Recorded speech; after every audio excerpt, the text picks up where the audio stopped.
Phone tapping రాజకీయ శరణార్థిగా గుర్తించండి. America ప్రభుత్వానికి ప్రభాకర్ రావు విజ్ఞప్తి. ఫోన్ ట్యాపింగ్ కేసులో తెలంగాణ సర్కార్ వేధింపులకు గురి చేస్తుంది. భారత్లో తనకు రక్షణ లేదని తెలిపిన ఎస్ఐబి మాజీ చీఫ్. విదేశాంగ శాఖను ఆశ్రయించిన దర్యాప్తు అధికారులు. షికాగోలో శ్రవణ్ కుమార్ ఇంటర్పోల్ సాయంతో రప్పించేటువంటి యత్నం.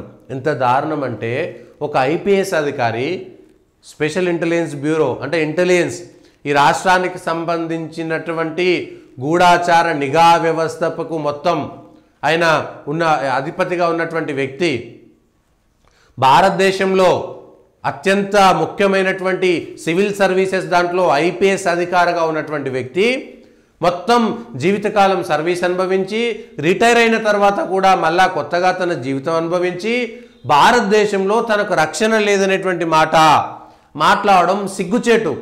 ఇవాళ ఐఏఎస్లకు ఐపీఎస్లకు ఈ భారతదేశంలో రక్షణ లేదా? ఇవాళ ఐపీఎస్ సంఘాలు నిన్న మాట్లాడినాయి కదా, ఐఏఎస్ సంఘాలు మాట్లాడినాయి కదా, భారత్లో రక్షణ లేదన్నటువంటి ఒక మాజీ ఐపీఎస్ అధికారికి మీరు ఐపీఎస్ సంఘాలు ఏ విధంగా స్పందిస్తాయో చూడాలి. ఇవాళ ఐఏఎస్ సంఘాలు ఏ విధంగా స్పందిస్తాయో చూడాలి. జీవితాన్నంతా అనుభవించినటువంటి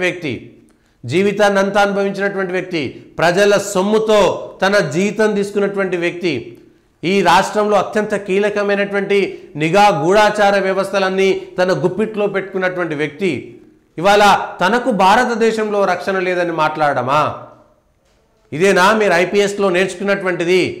మీ ఇష్టానురీతిగా అధికారంలో ఉన్నటువంటి వాళ్లకు అంటకాగి నిబంధనలన్నీ గాలి కొదిలి తూట్లు పొడిచి మీ అధికారం కోసం రిటైర్ అయిన తర్వాత అసలు దేశ సేవ చేసేటువంటి విధంగా ఉండాలి.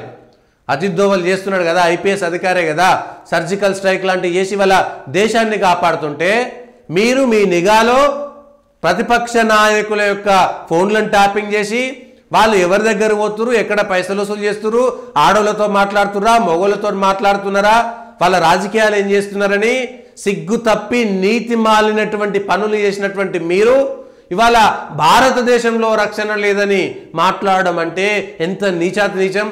నిజంగా క్షమించేటువంటి గుణం కూడా లేకుండా, ఏమాత్రం క్షమాపణ లేకుండా తీసుకురావాల్సినటువంటి వ్యక్తి ఆయనే. భారతదేశంలో తనకు రక్షణ లేదా? నువ్వు చట్టాన్ని ఉల్లంఘిస్తావా? రాజ్యాంగాన్ని ఉల్లంఘిస్తావా?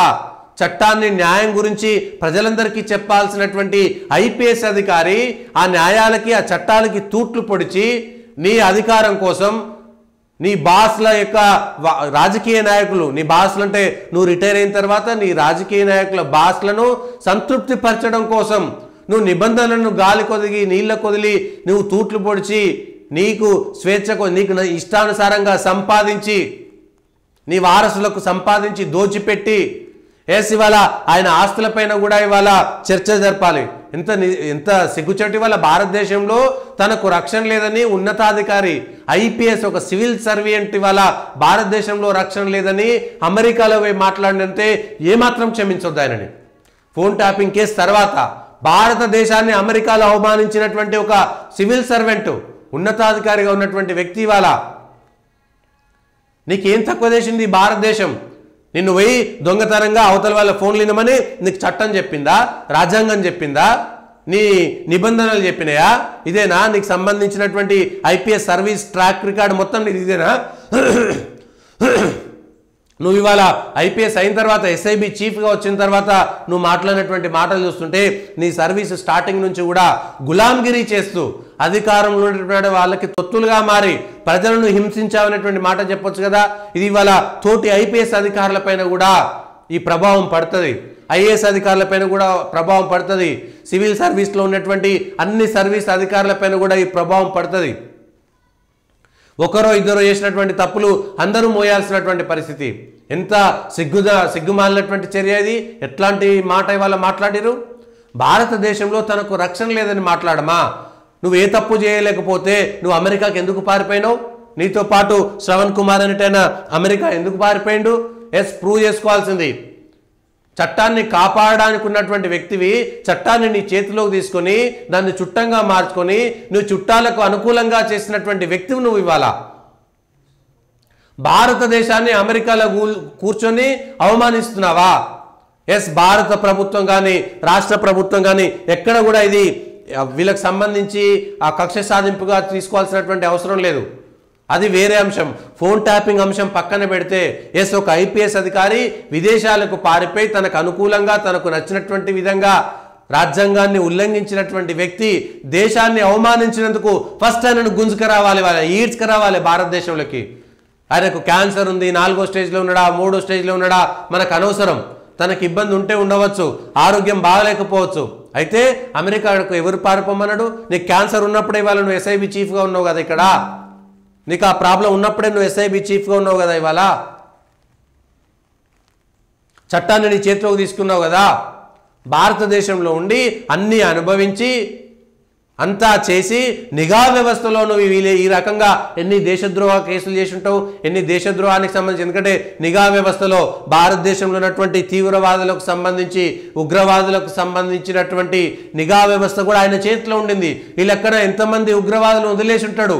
వాళ్ళ ఫోన్లన్నీ ట్యాప్ చేసి విని, అరే భయ్ మాకు పలానా చోట డబ్బులు ఇస్తే లేకపోతే పలానా పని చేసి పెట్టేస్తే మిమ్మల్ని వదిలేస్తామని ఆయన సర్వీస్ ట్రాక్లో ఎంతమంది ఉగ్రవాదులకు చేయగలిపి ఉంటాడు.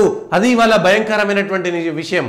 అక్కడ మనం చర్చించాల్సింది నిఘా వ్యవస్థలో ఉన్నటువంటి వ్యక్తి ఎన్ని భయంకరమైనటువంటి ఎంతమంది భయంకరమైనటువంటి ఉగ్రవాదులను వదిలేసి ఉంటాడో అనేటువంటిది, ఎంతమంది నక్సలైట్లను వదిలేసి ఉంటాడో, ఎంతమంది దేశద్రోహులను వదిలేసి ఉంటాడో, ఏది కేవలం సంపాదన కోసం ఎంత చేసి ఉంటాడో. నువ్వు ఇవాళ భారతదేశంలో రక్షణ లేదంటావా? భారతదేశంలో నీకు రక్షణ లేదా? అమెరికాలో రక్షణ ఉందా?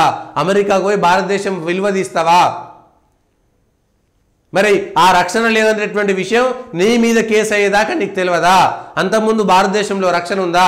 నువ్వు ఐపీఎస్ ఆఫీసర్గా ఉండి లేకపోతే నువ్వు ఎస్ఐబి చీఫ్గా ఉన్నప్పుడు, తెలంగాణలో కేసీఆర్ సర్కార్ ఉన్నప్పుడు నీకు మంచిగా ఉంది. కేసీఆర్ సర్కార్ పోగానే భారతదేశం మీదనే ద్వేషం వచ్చిందా నీకు? మీ బతుకులు జడ. ఇంతకంటే దరిద్రమా? ఐపీఎస్ ఆఫీసర్ అని చెప్పుకోవడానికి సిగ్గుపడాలి. ఎస్, దయచేసి తోటి నికార్సైనటువంటి ఐపీఎస్ అధికారులు ఉన్నారు, ప్రాణాలు వదిలినటువంటి ఐపీఎస్ అధికారులు ఉన్నారు, దేశం కోసం ప్రాణ త్యాగాలు చేసినటువంటి ఐపీఎస్ అధికారులు ఉన్నారు, పోలీసులు ఉన్నారు, నక్సలైట్ల చేతిలో ఉగ్రవాదుల చేతిలో తమ జీవితాలు కోల్పోయినటువంటి వాళ్ళు ఉన్నారు, అంగవైకల్యం పొందినటువంటి వాళ్ళు ఉన్నారు, జీవితాంతం ₹1 కూడా లంచం తీసుకున్నటువంటి అనేక మంది ఐపీఎస్ నికార్సైనటువంటి ఐపీఎస్ అధికారులు ఉన్నారు.